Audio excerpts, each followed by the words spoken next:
2021 के अगस्त महीने की अफगानिस्तान की वो तस्वीर तो सभी को याद होगी जब अफगान सरकार का तख्ता पलट हुआ और लोग जान बचाने के लिए हवाई जहाज पर चढ़कर भागने को भी तैयार हो गए। आप सोच रहे होंगे आज हम ये बात क्यों कर रहे हैं।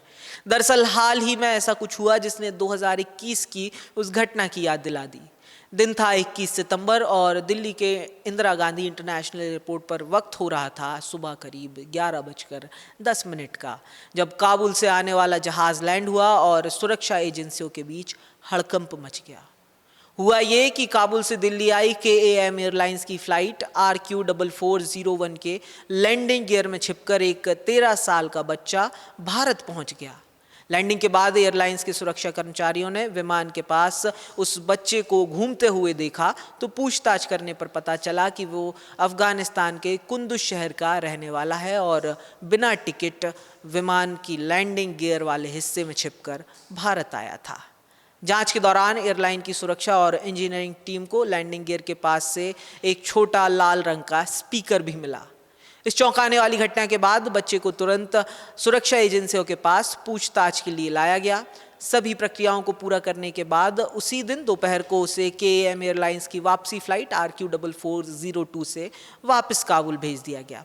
KAM एयर की फ्लाइट संख्या RQ4401 ने काबुल से दिल्ली तक का सफ़र 94 मिनट में पूरा किया।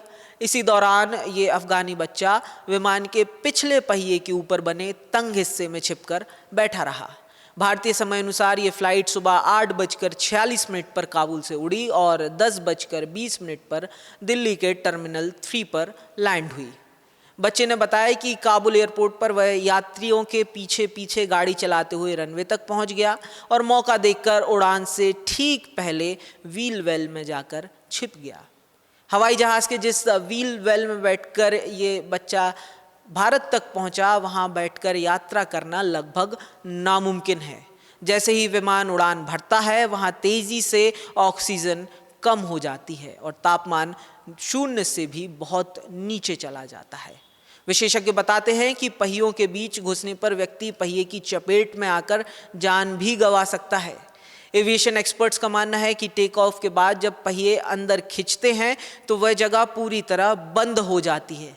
संभव है कि लड़का अंदर किसी कोने में फंसकर कुछ देर जिंदा रहा हो, लेकिन 30,000 फीट की ऊंचाई पर सांस लेना और जीवित रहना लगभग असंभव है। विज्ञान के चश्मे में तो ऐसे किसी का बच पाना तो संभव नहीं है और इसलिए अब हर तरफ इस लड़के के कारनामे की चर्चा हो रही है।